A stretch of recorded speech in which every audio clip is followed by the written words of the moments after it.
Aquela faixa que passa lá dia 1º de janeiro é mero simbolismo.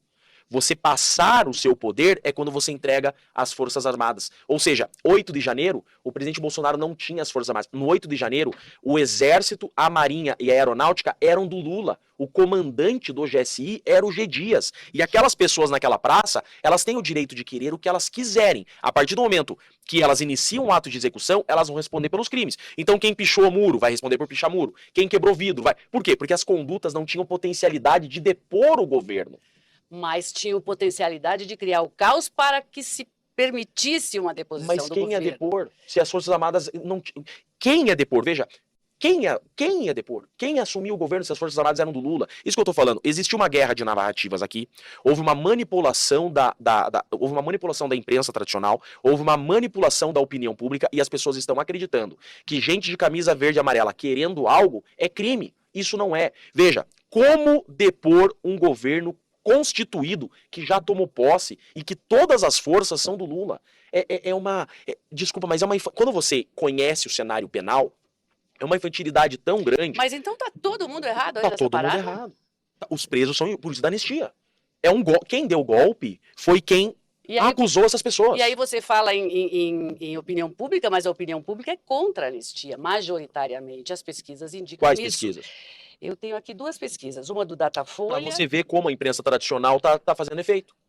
Uma do Datafolha de setembro, 47 a 35. Mas Datafolha, meu Deus do céu. E outra da Quest de outubro, 58 Mas de isso outubro. não me surpreende. 2 institutos reconhecidos. Mas isso não me surpreende, porque a CNN, a Globo News, a Folha de São Paulo, o Estadão nunca me chamaram para explicar isso que eu tô explicando para você. Não tem como. É uma guerra inglória. Todos os dias a Globo News, o Globo, a Folha de São Paulo, todos os dias os veículos tradicionais de comunicação alimentam informações de que houve tentativa de golpe. É óbvio que vai haver esse reflexo na opinião pública. Nunca fui chamado para explicar o que é a farsa da trama golpista. Por isso eu te agradeço. Mas ninguém pode falar isso por aí? É só você?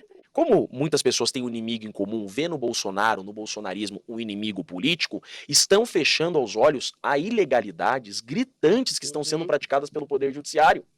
Só que um dia esse vento vai virar. Eu lembro que eu fui chamado de petista. Mas o Bolsonaro não tem culpa nisso também? Ele de ter conseguido essa antipatia toda, toda essa fatia? Não, ele pode ter conseguido uma antipatia. Veja, ele não fez pix para a imprensa tradicional. Não, ele teve um comportamento na pandemia que deixou muito a desejar para muita gente, não, né? Ele é ser humano e nenhum ser humano é perfeito. Fato é que, independente dos erros dele, a lei tem que ser aplicada corretamente. Eu não posso criar regras. De repente o cara virou golpista. Agora, tentativa de golpe nem minuto existe. Eu quero que todos os nossos ouvintes escutem muito bem o que eu estou falando.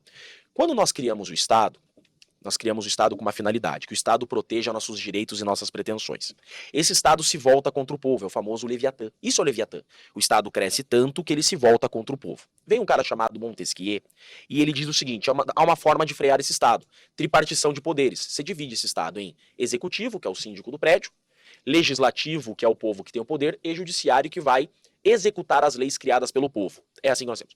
O que a Constituição brasileira diz? A Constituição da República diz o seguinte, que o poder emana do povo.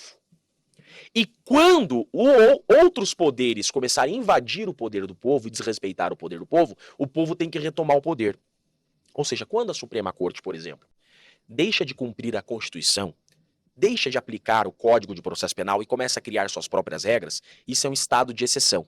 A Constituição diz, não se admite um juízo ou um tribunal de exceção. O que significa isso? O juiz, ele é obrigado a cumprir a lei.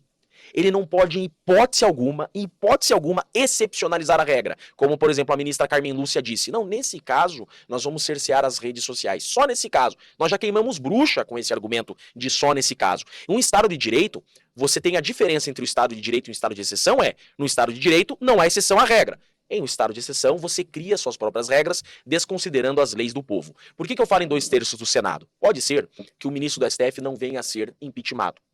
Mas o Senado tem a competência de instaurar processo de impeachment contra a presidente da República, advogado-geral da União, PGR, ministro da Suprema Corte, quando esse agente público, veja, ele é um agente público, estiver extrapolando o poder que a Constituição lhe der. O simples fato de instaurar um processo de impeachment já é uma forma de colocar em prática aquilo que nós chamamos de freios e contrapesos. O que são os freios e contrapesos? Um poder tem que respeitar o outro, não pode invadir na competência do outro. Então você ter um Senado forte é importantíssimo para o Estado Democrático de Direito e para a democracia. Porque daí você vem e fala assim, ô ministro, pera lá, você está descumprindo a regra aqui. Hoje nós não temos um Senado para isso. Mas a partir do que você falou, já entrar dizendo, já vamos impeachment o Lula, porque ele vai se reeleger. O Lula tem inúmeros crimes de responsabilidade. Mas veja bem, não é um poder interferindo no outro a priori, porque ele nem fez nada ainda, ele nem tomou posse nesse próximo mandato? Não, então veja, e a anistia que ainda não tem nem texto, o STF já está falando que é inconstitucional. Deveria o povo estar indignado com a Suprema Corte, olhando para a Constituição da República que foi criada pelo povo e dizendo anistia inconstitucional. Pera, não tem nem texto. A Constituição da República diz que compete ao Congresso anistiar alguém. É inadmissível que um poder diga que o poder do povo é inconstitucional.